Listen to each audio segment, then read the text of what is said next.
स्वामी जी ठीक कह रहे हैं आप। पराठा भाती कम, और कपाल भाती ज्यादा करने की जरूरत है। प्रकृति के अंग संग रहेंगे तो शरीर के अंदर की प्रकृति भी और जो बायोलॉजिकल एनर्जीज हैं वो भी बैलेंस रहेंगी। स्वामी जी, एस्थमा पेशेंट्स को अपनी हिफाजत खासकर इस मौसम में कैसे रखनी है वो तो आपने बता दिया, लेकिन एस्थमा का रोग लगे ही ना, उसके लिए क्या उपाय करने की जरूरत है? उसके लिए उपाय यह है कि रोज़ या तो जो बच्चे हैं जवान हैं दौड़ लगाएं।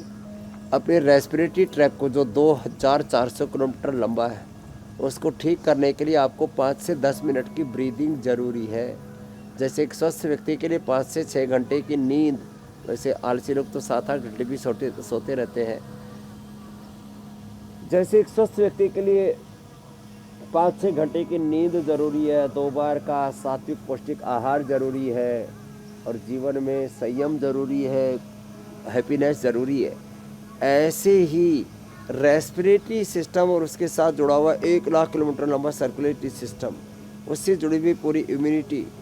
तो 5 मिनट कोई भी ब्रीदिंग एक्सरसाइज, चाहे दौड़ के कर लो, चाहे प्राणायाम करके कर लो, चाहे कोई भी व्यायाम करके कर लो, ब्रीदिंग एक्सरसाइज बहुत ज़रूरी है। और बचपन से ही जिनकी कफ की प्रकृति है उनको आहार में जो श्लेष्मा वाली चिकनाई वाली चीज़ें हैं उनको अवॉइड करना ज़रूरी है। कफ वालों को श्लेष्मा वाली, पित्त वालों को गर्म चीज़ें, और वात वालों को खट्टी चीज़ों का परहेज बहुत ज़रूरी है। इस थोड़ी छोटी छोटी बातों का ध्यान रखें ये।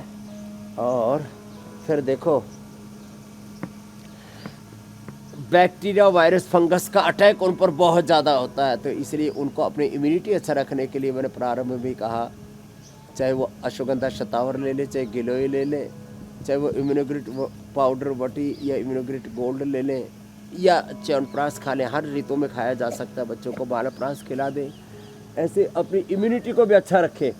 नहीं तो जिनकी कफ की प्रकृति होती है उनके ऊपर बैक्टीरिया, वायरस, फंगस, अलग अलग प्रकार के पैथोजेंस, ये जो रोगाणु हैं, इनका आक्रमण बहुत जल्दी होता है।